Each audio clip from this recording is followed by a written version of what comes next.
This is a Bergen Film Club podcast.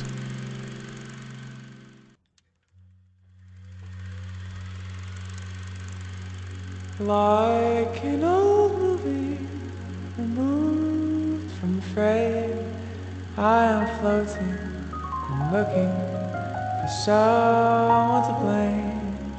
Won't you project me on the walls of your heart? I'm waiting for the real thing to start.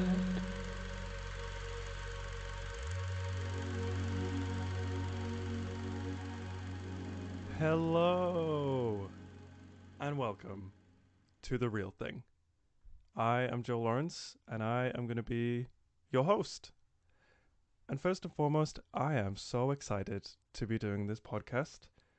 I love podcasts. I spend a lot of my time listening to them, and it brings me a lot of joy to have been given the opportunity by Bergen Film Club to couple up with them lovingly, romantically, and make our baby, which is this podcast. That was a nice analogy. Anyway, so this podcast is sort of an edition of Bergen Film Club.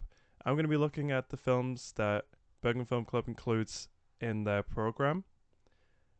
Historically, present, or upcoming, I'm going to be talking about all of the films, and I'm very, very excited to be doing that and getting started and sharing what is such a cool institution at the heart of Bergen, Norway. I've been a member of the film club for about a year as a volunteer, and it's great. It's such a lovely environment. Everyone is so nice. It's a great way to get to know people, and it's very cozy, and they show great films, which is probably the most important thing. I most recently became a board member, with my job being this podcast. So again, just thanks so much for this opportunity, and I'm sure you guys are listening. Hi, thank you, and let's get started. So I'm sure that some of you might be wondering what Bergen Film Club is, and don't worry, I've thought about it too, and there will be an episode at some point regarding the history and what Bergen Film Club is. But for now, I can tell you that Bergen Film Club has existed since 1961, and it is essentially a film club, independent cinema in Bergen, Norway. Its goal is to show films that the other films in the other cinemas in Bergen are not showing, trying to show work from minorities and those disenfranchised groups, classics that are no longer seen on the big screen, and forgotten treasures from relevant creators today, just giving a voice to those who need a voice, whilst also just sharing a love and a passion for cinema. But there will be an episode discussing that at some point, so don't worry about it. You will get to learn the history. I thought that a good way to get started, which is something that I always love in podcasts before we're diving in together into the meat of the episode, is to just enjoy each other's company. And I thought it would be nice to just share some recommendations, because that's always nice. So the podcast that I've been listening to a lot recently is the podcast Buried Bones from Exactly Right Media. I'm a huge true crime fan, and I'm sure that I'm not alone in that. And honestly, this podcast is just cream of the crop, delicious true crime excellence. It is the fantastic Kate Winkler Dawson, who is a professor, a journalist, an author, podcast queen, and she is doing this podcast with Paul Holes, who is this very famous American detective who solved huge cases from the 1990s, and basically them together, she presents him with a historic case, and he tries to solve it with the limited information that she gives him throughout the episode. It's very good, and it's so cute because they're such big fans of each other, and just check it out. Literally anything on the Exactly Right Media podcast network is fantastic, so definitely give that a listen. In terms of TV, I'm not a huge TV head at the moment, but I did just start the series You, Season 4. I think that is a trashy show, but I keep coming back to it, and they're in England now. I'm from England, and it's uncomfortable to really get a sight of what Americans truly believe English people are like. So that is kind of painful, and the stereotypes are a bit grim at times, but it's fine. It's a TV show. I'm watching it. But the thing that I must tell people about this, but not that it is like a hidden show or anything, but the TV show Love is Blind on Netflix, season 3. I'm not particularly a huge fan of reality TV anymore. I used to be a huge fan, but it made me super depressed because I couldn't face the reality of this is what the world is actually like for extremely rich people. But this show is like no other reality TV show that I've ever seen. It's people getting engaged without seeing each other, spending a week with each other, and then decide if they get married. It's just insane. It's a ride, it's emotional, it's human. So check that out for sure. I find myself questioning myself a little about why I like it so much, but honestly, if you just like good produced television, good entertainment, then sit down with a delicious meal for 45 minutes and Love is Blind. Now, pivoting to maybe a bit more relevant recommendation, I recently watched Elvis 2022. I'm trying not to have too strong opinions on this podcast because I feel like listening to someone hate on something that you love is not good listening. So I'm going to be diplomatic with my review of this. I am not particularly fond of Baz Luhrmann's directing style. I find it overwhelming and I find it loud. So going into Elvis, I wasn't so sure that it was something that I would like, and I was right. It was very fast, and it felt like a 2-hour trailer for a movie, which was interesting. Tom Hanks, probably the worst acting that I've ever seen from him. Saving Grace, absolutely. Austin Butler was incredible in that role. He is, firstly, just the embodiment of Elvis, which is crazy. He sings just like him and moves and speaks like him, and it's incredible. And on top of that, he's also really handsome, so that's great. And yeah, I can see why he got that Oscar nomination. Absolutely deserved for that. But it's just like I said. I'm not such a big Baz Luhrmann fan, so that film was never going to be a hit for me. But definitely watch it if you haven't seen it because I learned a lot about Elvis, and I love to learn. And just watching for Austin Butler's performance alone is honestly worth it, given the length of the film. So Bergen Film Club is now solidly into its spring semester catalogue program of films. So we had our opening a couple of weeks ago, and since then we've shown some Brian De Palma movies, which is something that we might eventually talk about. It was a very controversial topic.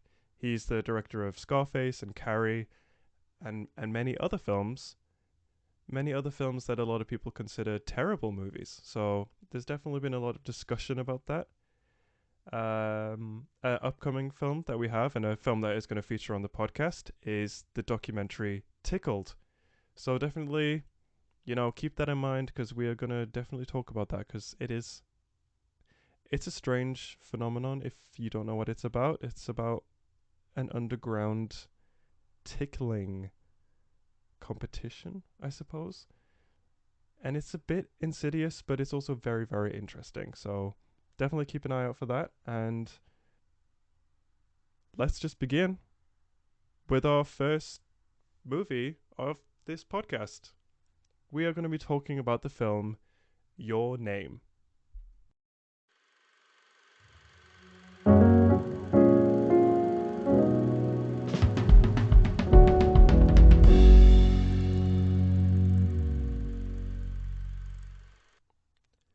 So Your Name was a 2016 anime film written and directed by Makoto Shinkai. When it was released, it was met with huge critical acclaim for its visuals, its music, and the emotional weight of the story, and this acclaim was felt globally. one of the few films in recent years to have a huge reception outside of Japan, which was very exciting for this director. Since then, he has gone on to make a couple new films, similarly also very successful, with Weathering with You in 2019 and Suzume in 2022. So my goal here in the podcast is to sort of explain this film in a spoiler-free-ish way, because I think ideally you should watch the film, because I can't stress this enough about how lovely this film is. Genuinely, it is just the sweetest hug of a film, and if you haven't seen it now, you are doing yourself a disservice without even knowing it. So the plot of the film is it's following a 17-year-old high school girl called Mitsuha Miyamizu, who lives in a remote town which is located in Japan's mountainous Hida region. She is kind of bored and disinterested with living in the countryside, and she wishes and dreams of being a handsome boy living in Tokyo in her next life. The movie utilizes then a body swap storytelling device, since one day Mitsuha wakes up in the body of a boy who actually lives in Tokyo. The body swap is not permanent, but instead it's random, and there are days when they wake up in the other person, and there are days that they don't. And they kind of try to discover who each other are by leaving each other messages through writing or on their bodies, trying to basically find out what is happening here and what this connection that they have eventually leading to, or if they can try and meet each other. And it's just so beautiful, and it explores kind of like how it is to live the life that you dream of and be with the person that you are dreaming of. And like I said, it's just such a gorgeous, beautiful film, and it has these general themes of sort of love and the coming of age, destiny, sort of a supernatural time element, all based around this Freaky Friday concept, which is just so awesome. Makoto Shinkai utilizes digital tools to make his movies, as opposed to Studio Ghibli, which tend to use drawing. This allows him to this allows him to make these really stunning visuals without having to dedicate maybe thousands of hours of work. I was reading that he made a short film very early in his career where he did the drawing by hand process, and when he finished it, he was just like, yeah, I'm not going to do that again. That was too much work, and the product wasn't worth it. I'm just going to leave that to the masters themselves, Studio Ghibli, which is fair enough. He uses a lot of inspiration from events that are affecting people in Japan, but in a way that I think that, which is such a beautiful thing about all of his films, is that there is this human connection baseline plot all the time. So you have these themes that sort of transcend culture and language and allow anyone to identify with the characters on the screen. He says that, without giving too much away in Your Name, there is some sort of natural disaster event, and he was inspired by the numerous natural disasters that Japan experienced in the early 2010s. This was the Great Earthquake in eastern Japan, and also the nuclear meltdown in Fukushima and the fallout that occurred from all of that, literally and figuratively. This way that he's inspired by saying that this could be you, this could happen to you, this could happen to your family. And what would that be like for the person who maybe isn't directly affected by it, but a family member, a friend? And I think that's just why his films come off in such this pinpoint, accurate, emotional, beautiful way, is that he looks at this human experience and these feelings that everyone shares, and that's what makes his films really, really so beautiful. But fret not, this podcast is not just me talking for the whole 50 minutes. I sat down with Matthew Baty to talk about this film and anime in general. So Matthew, who uses they them pronouns, is a 22-year-old non-binary filmmaker. They had a film premiere at the Luma Film Festival. The film The Family and Friends of Emily Fairhurst, which takes a look and follows the journey of this girl as she goes through successive years of therapy leading up to her making a very big decision about her own life and her relationships. It's a very beautiful film, and Matthew really captures what I was saying, this sort of human experience that a lot of young people especially are feeling, and it's a really gorgeous, gorgeous film. Right now they're working in post-production in social media, and it was so fun to talk to them about this. I definitely do not consider myself an authority on anime at all, and I really do consider them an anime connoisseur, you could say. So it was really great, and I had a lot of fun talking to them about this movie and this genre in general. Hi, Matthew. Hi. Thank you so much for being on the first episode of this podcast. That's fine. Thanks for having me, Yeah, Debut.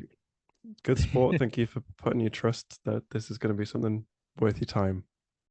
Of course it is. Any excuse I have to talk about films, Yeah, I'll go for it. I'll go for it, dog. yeah, and especially this film. It's a very good one Yeah, to start it's very with, I think. Yeah, and especially um to talk to you about as someone I consider an anime aficionado. good. So yes, we are talking about Your Name, and I just thought that I'd start lovely, plain and simple. Matthew, why do you like this film? Right. Well, I'd watched it when it came out. It came out in like 2016, I think, and I really enjoyed it then. But I did a film degree at uni, and for the first year, we had to watch like a different film every week to for the story module, and like looking at like different ways that narratives work and various different pieces of cinema. In one of them was Your Name, discussing non-linear storytelling. Because Okay. if you think about it, both characters, you kind of jump back in between their lives, and some sections aren't told in order, and it all comes together at the end. And I think it's fantastic in that way that I would say a non-linear screenplay is definitely harder to pull off, and also but it's more satisfying when everything ties together. And I feel like that this film does it really, really well. I also love the style that Makoto Shinkai has as a director in both the kind of animation style that they have, and also just the direction of it overall.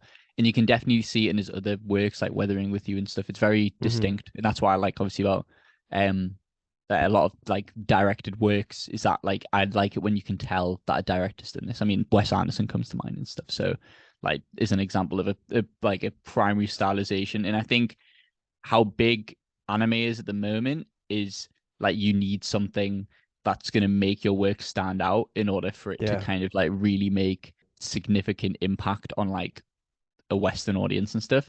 Anyway, sure. that's like a complete like I guess I kind of broadened it, but yeah, I really liked it for the non-linear storytelling.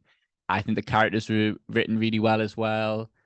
Yeah, I think I also like the it's a very weird thing. I think that only like anime can get away with is that like in between, even despite it not being a musical, there's just like there's the song in between, like I think it's around halfway through the film. It kind of breaks up the sections, but I've seen it done in other anime things as well. And that's kind of the theme song of the because it's kind of it's hard to explain. It's like it's the theme song of the film, but it's like Yeah, vocal, and it's not at the start or like the credits, whatever. It's like the middle, like it's like I think it's like around like the end of the first act or something.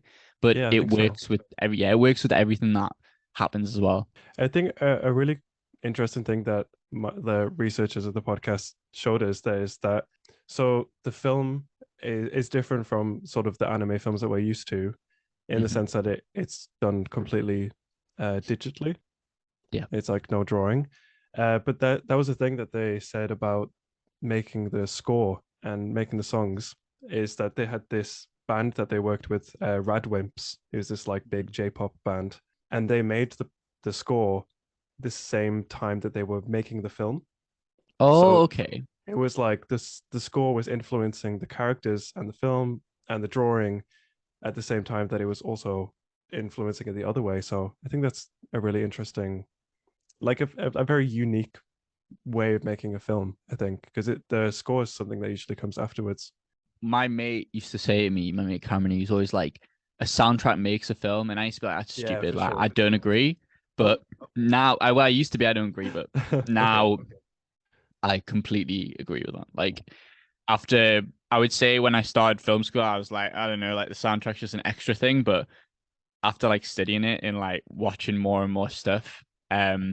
you kind of realize how much of an impact like the score and the soundtrack has on conveying certain emotions to the Yeah. audience, and also how it tells the story in conjunction to the visuals. And I think the perfect example is Your Name, in the sense that the soundtrack was obviously made simultaneously to the visuals, so it feels very intertwined. And Yeah. again, it's this entire idea about time and how that's like, interpreted in the film, so it works very well. Yeah, for So sure. yeah, Like everything that you can't say in words, you can say in music. I wanted to talk to you, like you just mentioned, time is one of the themes of this film, alongside love, destiny, yeah, a juxtaposition of countryside and city, girl, boy, yeah, coming of age is a theme yeah. that is seen in so many animes and so many anime films. I feel like you'd be hard pressed to find an anime that doesn't have coming of age included Yeah. in the genre list. What do you think about that is what makes it so popular to us and so accessible with having this coming of age theme? I think with a lot of anime, um, especially it's kind of the audience, the target audience is like young adult and teenagers, and I think a For lot sure. of Gen Z in like kind of young adult, yeah, Gen Z, young adult audiences look for relatability in media, especially I do. I mean, I wrote my entire dissertation on like interpretation with characters based on someone's like based on their own personal identity and stuff. And Mm-hmm. I think coming of age is like literally one of my favorite genres of film, and I think it is because when I feel the most connected to characters when I see how they act on screen and it being real, and it Yeah. being in a way that I would react to certain situations or things that I would experience in my life. I mean, even from the I forgot the names, but the girl character, she has like a part-time job in it or something. Or is it the guy? I think the guy has a part-time job in it.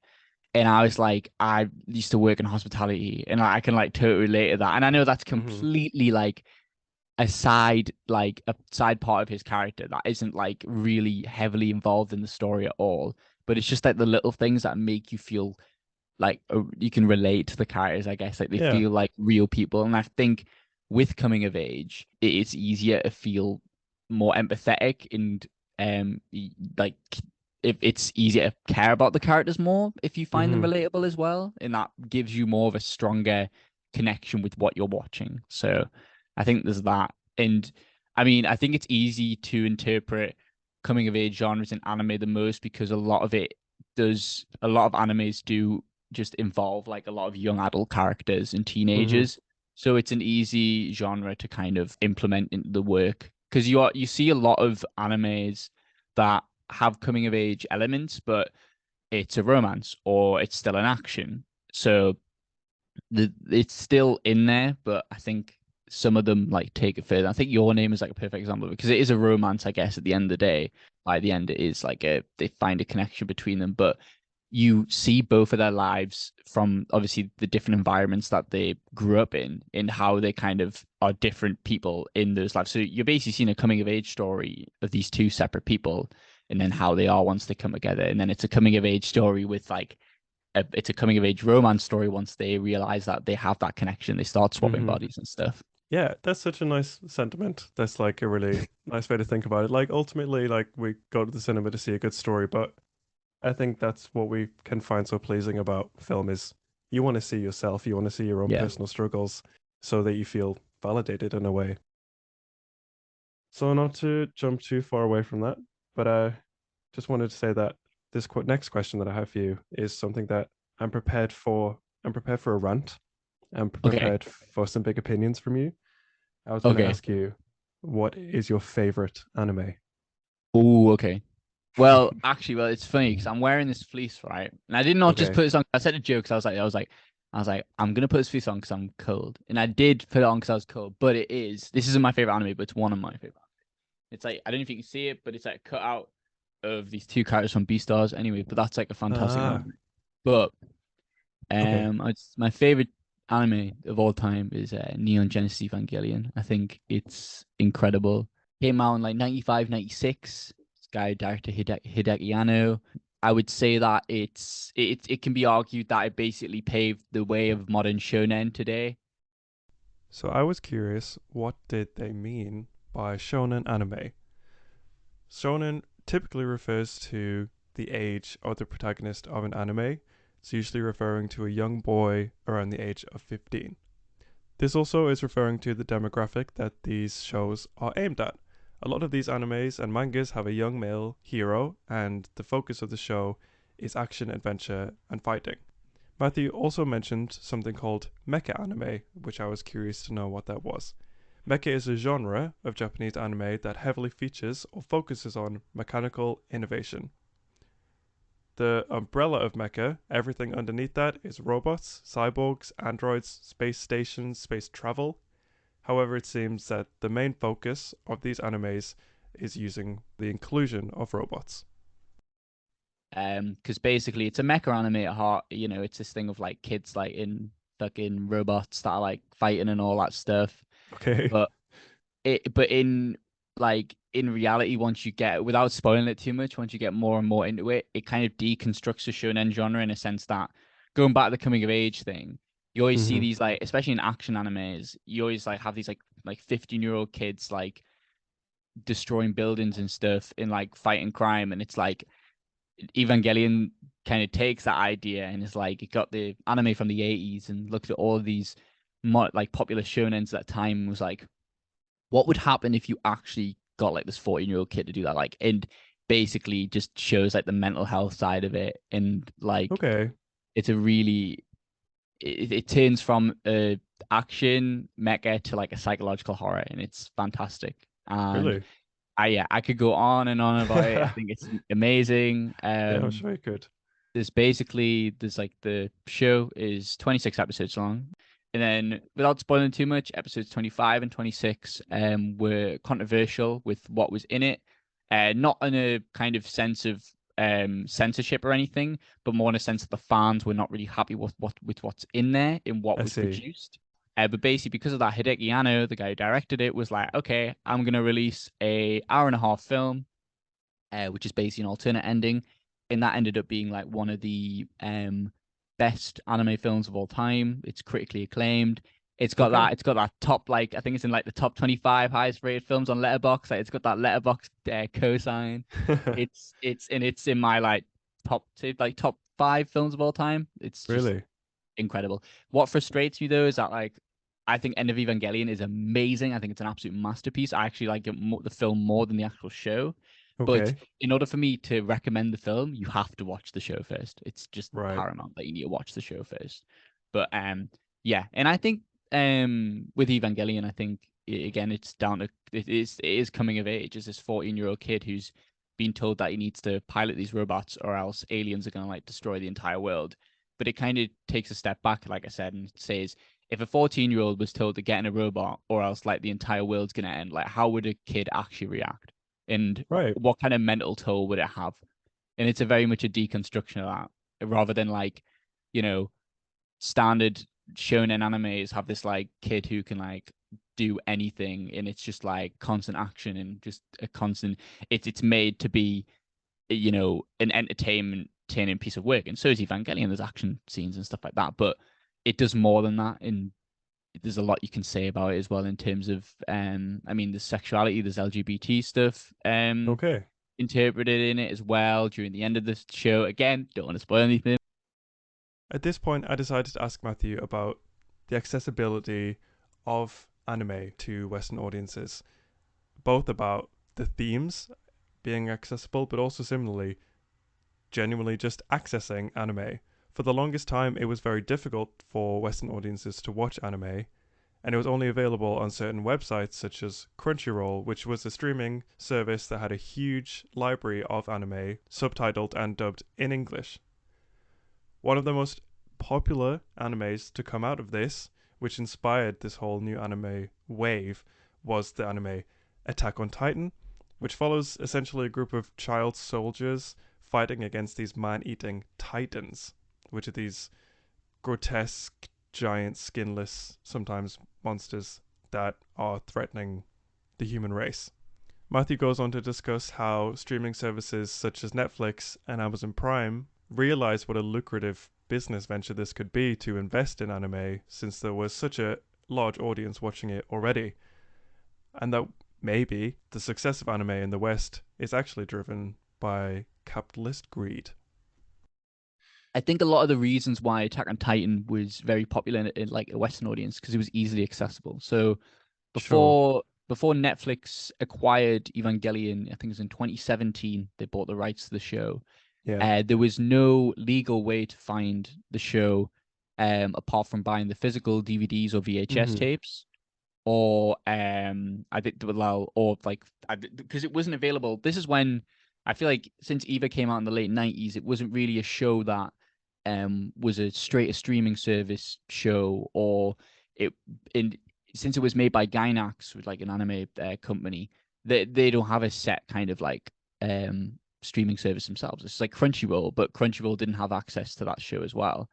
And I think, like for example, Beastars, which is a show, another anime show that is being made for Netflix, so that's instantly on Netflix. And Mm-hmm. I think Attack on Titan came out in around 2013 is when the first season came out, and that was when Yeah. like streaming, like anime streaming services were like at its peak. Like not only was Crunchyroll being subscribed to, it was also like Netflix in Amazon Prime and stuff. They were starting to understand how much money and how much kind of income the anime medium gets, not only in Japan but in like a Yeah. Western audience. So they started investing in anime because you had stuff like Sword Art Online, which is like not a very good show at all, but that is like the impact that had is like Mm-hmm. massive because you have like these gateway shows. Like if somebody watches Attack on Titan or Sword Art Online, they'll start getting into more and more shows. I got this friend Mm-hmm. Sam, not an anime like at all, and I was like, I want you to watch Evangelion because it's my favorite show of all time. But if you want to get into anime, I would recommend Attack on Titan first, then watch Evangelion because I feel like Yeah. it's a perfect introduction to like the genre, and it's the same with films. Like I would say Ghibli films, Makoto Shinkai stuff like Weathering with You, in Your Name, in Mamoru Hosoda films like Summer Wars and Mirai, and Girl Who Let Through Time. They're all like Yeah. fantastic Oof. things to introduce you to the anime medium before you get into like other shows that might be a bit harder to understand or like kind of harder to grasp. Like that's the way I see it. Definitely is that accessibility um Yeah. it is a massive thing in terms of international media, and how we access it is like kind of determines how popular it is in certain areas. I mean, But I think that's like such a big thing. Is it was something that I wanted to talk to you about, this whole accessibility thing, because it's not even physically not being able to get it, but the cultural references are so different. yeah, You know, like in Your Name, for example, there's this whole the whole part where she is with her grandmother, and she's making an offering at the shrine, and she makes the sake that's like a fermented starter right, from yeah, human saliva, which is like weird, yeah, but of course we say it's weird because it's a different culture, but it's a thing that we yeah, don't understand. But I think that's why shows like Attack on Titan or maybe Your Name can be so popular in the West, because they're not so like specifically about Japan yeah, in a way, and maybe that's why it makes them so popular. But then almost feels like it's a shame. It's like we're popularizing it ourselves through dubbing, for an example. yeah. You can sort of change the narrative slightly there and make it accessible to the Western audience by sacrificing what makes it like intrinsically Japanese. Yeah, yeah, I I agree that it's a shame because I mean, even in the Evangelion redub, they changed a few of the lines which a lot of people weren't happy with, which they said Mm-hmm. censored the gay relationship in it. Oh, really? Yeah, so it was more like changing like I love you to I like you and stuff like that, and people took that the wrong way, Damn. which I think I agree they should have kept the original translation, but Mm-hmm. it was because Netflix went for a more literal translation, and apparently that was the more literal one. But I don't know, it was just a bit weird.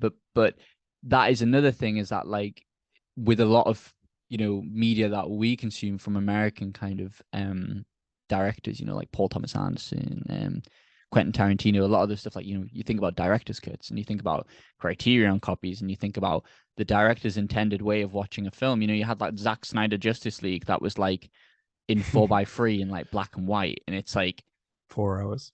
yeah, and yeah, 4 hours, and it's this thing of like sometimes anime will be censored in the West due to like the certain sections or certain things that Westerners wouldn't understand in terms of culture. It's like, how much of a difference does that dub make, or that Yeah. subtitle change make, that kind of differs it from the director's intention of how it should be viewed? But that's I guess that's just like a conversation for world cinema overall, though, because Yeah, I it suppose. depends.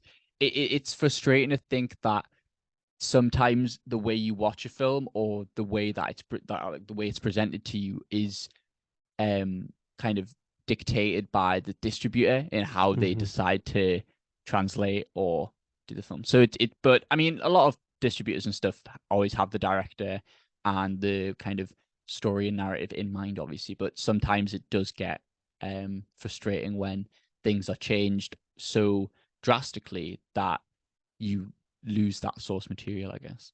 I think dubbing and that whole concept of like losing what it might originally have been is something that a Western audience doesn't think about like at all. Yeah, Like we're so used to consuming media in English that you wouldn't, like I said, you don't give it a second thought when yeah, it's just being fed to you yeah, as is, because it's just yeah, changed into something that you are accustomed to, and yeah. you're not expecting anything different. Yeah, I think the way that we watch TV is sometimes different to other cultures as well.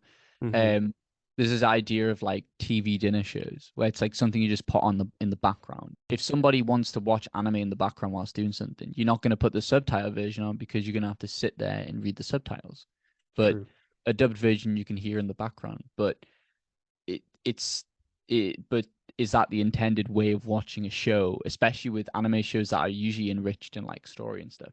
I think Attack on Titan do both subtitled and dub incredibly well.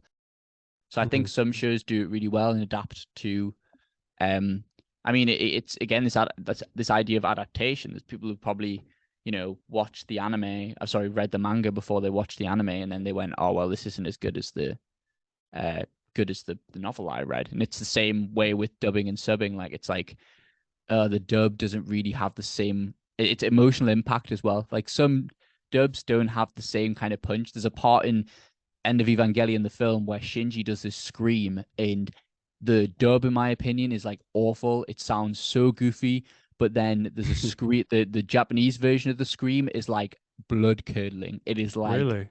yeah, it's amazing, and like it just sends you shivers down your spine. The second that Matthew said that, I thought, I need to hear this scream. And I listened to it, and I'm going to put it in after this because there is definitely a difference between these two screams. So here is the Japanese scream,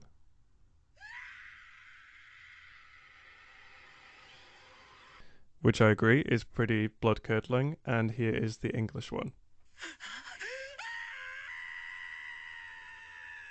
which I agree is definitely goofier. Lastly, I wanted to talk to you about something I don't know is not controversial, but just maybe quite a big point that is probably felt a lot by the anime community. I am someone who doesn't watch a lot of anime. I watch a lot of Studio Ghibli. I know that's anime, whatever, but I feel like there is, to the non-anime watcher, to an anime watcher, there is sort of like I feel like a lot of people look down on people Yeah. who watch anime, and that obviously we have this term weeb, just which defines someone who is sort of likes Japan, likes anime, etc. But it used to be a sort of, not derogatory is not the right word, but like a word that you can use to make fun of someone. Whereas now I feel like it's a bit more chill.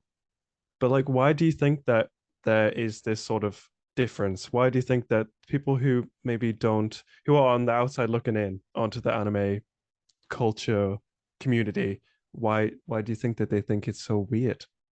So I think there's a lot to say about this. I think one thing is that what I find really interesting is I actually saw a TikTok about this like literally this morning, Oh damn. and it was about how like again I don't mind talking about this. Like I'm a furry, and that's like another weird kind of subculture that people are involved in. Hmm. And somebody said like the stigmatism that furries are going through like now in modern media in like content creation and stuff like that is what anime people were going through like 5 or 6 years ago, which I like wholeheartedly agree with. And I think it goes down to like the mainstream, like the mainstream of it and kind of how popular it's gotten. So like I used Hmm. to be like massively in anime when I was like 15, 16, like really in anime.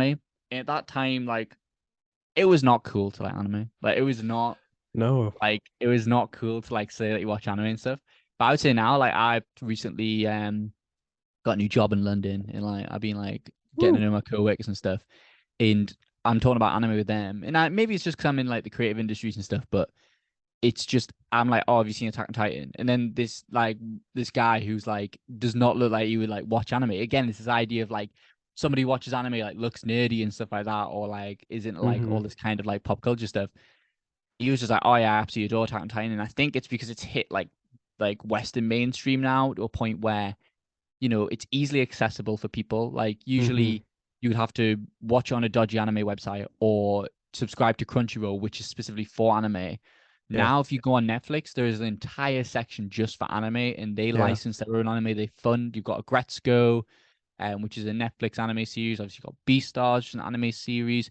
You got Seven Deadly Sins, and it's the same with Prime. I think Prime have I mean, Evangelion have got the rebuild films, and again, Amazon funded the final one of those rebuild films, and it's this idea Really. that yeah, and it's this idea that again, streaming services are realizing how like I guess profitable, even though I don't really like the idea of like corporations profiting off people, I but whatever. suppose.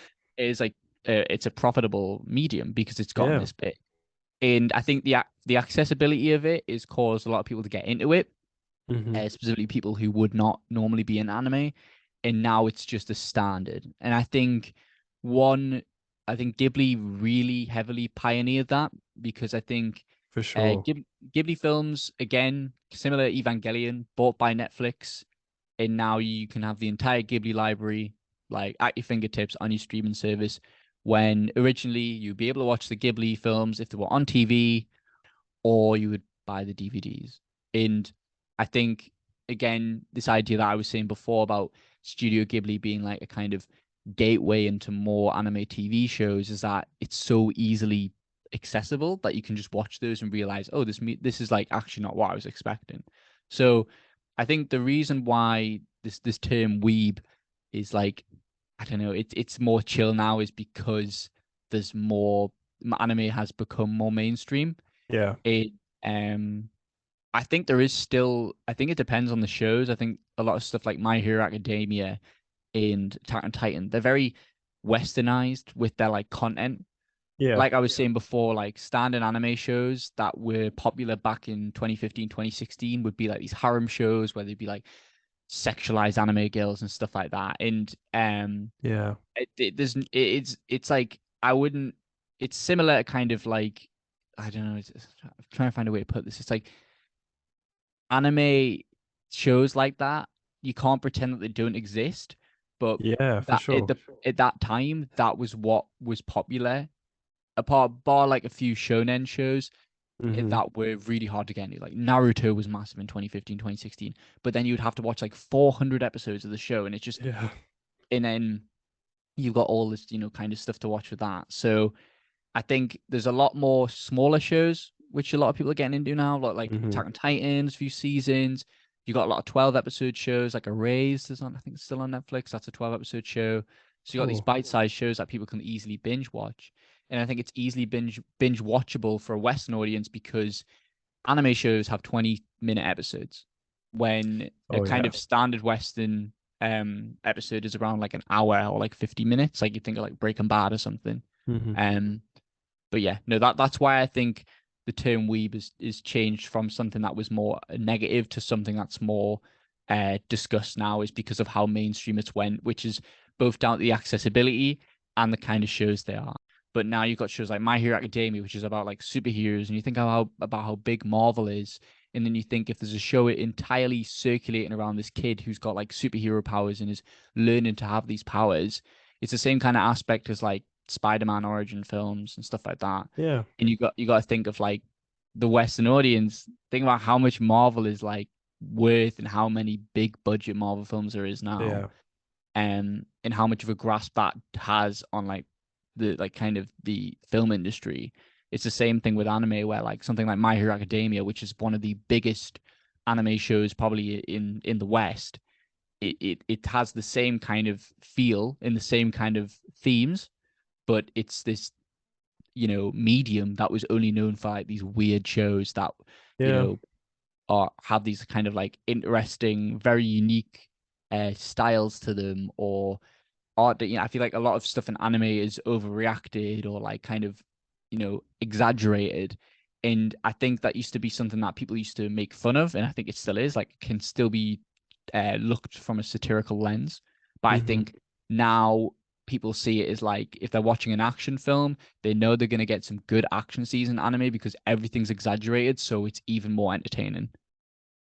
I think shows like in films, they're very much uh, kind of appealing to a Western audience now, because you've still got this westernized anime, but then there's Hmm. sprinkles of what makes it the actual genre special, and that's what it is. So Yeah. yeah, And that's what I appreciate about your name, is that yeah, it does what it is supposed to do very well, but it also is sort of, and I think that's really what allows certain animes to be so special, is that it every new popular one is pushing a boundary further than the previous one did. And I think that's yeah. ultimately what makes it such an exciting genre to follow. Mhm. And especially this director Makoto Shinkai, he said that like his goal has always been to do something different and do his own thing, and even sort of commenting that he got annoyed when he got compared to Miyazaki, because he Mhm. was like, Miyazaki does one thing, I'm I doing do something something else. else because I think And yeah.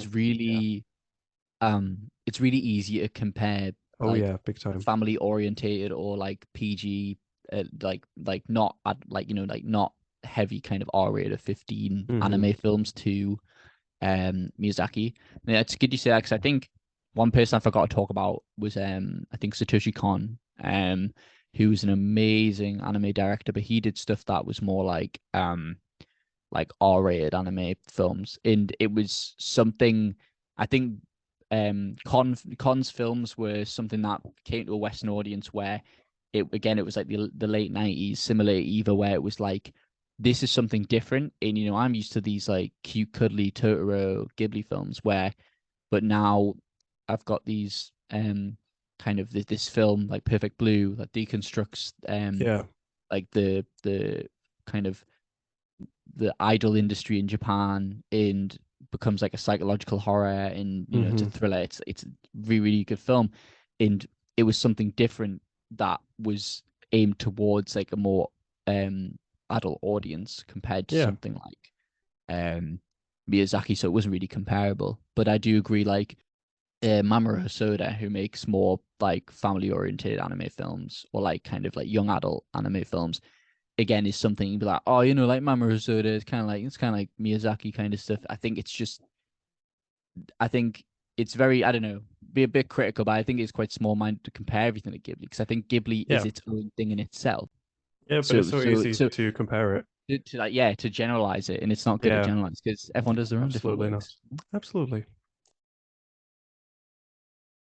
Thank you so much for talking to me. It's been so nice to have you as my first guest. No worries, it's been a pleasure. Thanks so much for having me on. Love talking about anime anytime. Yeah, anytime, any place. I didn't know if you wanted to tell the lovely listeners, if you wanted to plug yourself, if you wanted to plug Ah, anything, go for it. okay. The I'll stage plug is me. yours. Okay, so if you want to follow me on Twitter, it's Matty Feels Rough. So MattyFeelsRuff. Tweet about random like stuff, like film stuff and furry stuff as well. I have my own podcast where I bring on furry artists and creators, and we talk about like why they're a part of this weird subculture. And they also pick a film and an album to talk about. So there's the film aspect of discussing films. So if you It's want to very check that out, good. thanks. It's called For Real, FURREAL. If you put like For Real podcast on YouTube, you'll find it. Or if you just search For Real on Spotify or Apple, you'll find it as well. And yeah, and follow my letterboxd, which is Matthew_Baty, spelled BAYTEE. There we go. That's all my Yeah, plugging. you're making your big letterbox comeback. My big letterbox comeback. Yeah, I haven't done any letterbox stuff for ages, and then I'm gonna. It's because I've been Yeah. watching TV shows though. Because I've been watching Better Call Saul and like Attack on Titan. I've been watching TV shows, and you can't log TV shows on letterbox. No. So I'm not really Got been it. watching films. You But got I'm to gonna get get back into it, man. I know. I know. The fans are waiting. I'm waiting. Yeah, I'm a letterbox micro celebrity with my 100 followers, man. Absolutely. Okay. Well, thank you very much again. No worries. Thank you very much. So that's that. We made it to the end of the first ever episode of The Real Thing. That's so exciting that I can say that and to be doing this. And thank you to Bergen Film Club again for giving me this opportunity. Thank you to Matthew for joining us. It was so nice to talk to them about this film and giving such good insight into something that I really don't know a lot about. So it was definitely really interesting to learn about all of that stuff. And thank you to you. If you're still here, if you're still listening, hi, thank you. I hope that you will join us again in the future. Next episode, we are talking about the movie Mad God by Phil Tippett. So I'm excited to talk about some wet blood. That's the little insight that I'm going to give for that. But definitely, I beg you to watch this Your Name film. It's just so beautiful. And yeah, if you haven't been convinced by this podcast, that the episode, then fair enough. But just check it out. I thought I would end on some 5-star reviews of the film from Letterboxd. So this is from Picantic Salami. This film took my heart, dropped it on the ground, stepped on it, stabbed it, ripped it apart, and threw it in the trash. And the next 5-star review from Starny Moon. Sobbed so hard I threw up. If that doesn't sell you on this film, I don't know what will. Thank you again. This has been The Real Thing, and I'll catch you next time. Goodbye.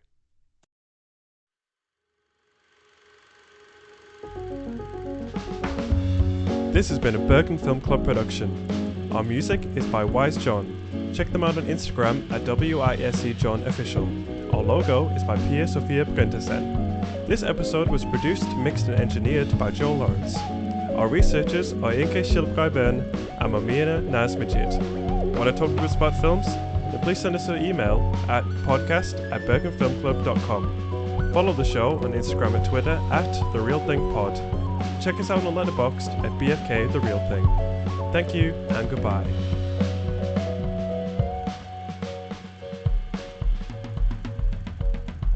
Listen, follow, leave us a review on Spotify, Apple Podcasts, Amazon Podcasts, or wherever it is that you get your podcasts.